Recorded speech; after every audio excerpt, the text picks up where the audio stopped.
প্রিয় দর্শক আসসালামু আলাইকুম। তো দর্শক যাকে দেখতে পাচ্ছেন তার নাম হচ্ছে শিউলি। শিউলির বিয়ে শাদী হয়নি। শিউলির পরিবারের মা আছে, তাও অন্ধ।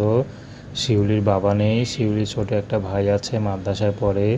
শিউলি পরের বাসায় কাজ করে সংসারটাকে চালায়। বর্তমানে শিউলির বিয়ের বয়স হয়েছে, বিয়ে শাদী করতে হবে। তো শিউলিকে দেখে কেউ কখনো কাজের বুয়া হিসেবে মনে হয় না। অনেকেই বলে, কিন্তু শিউলি তখন ভিতরে ভিতরে খুব কষ্ট পায়। আসলে শিউলি কখনো চায়নি পরের বাসায় কাজ করুক। তো কী করবে, অভাবের তাড়নায় মানুষ কোথায় অনেক নিচে নেমে যায়। শিউলি তো সেটা করেনি, হয়তো নিজে কাজ করে সংসার চালায়, নিজের ইজ্জত তার বিক্রি করেনি।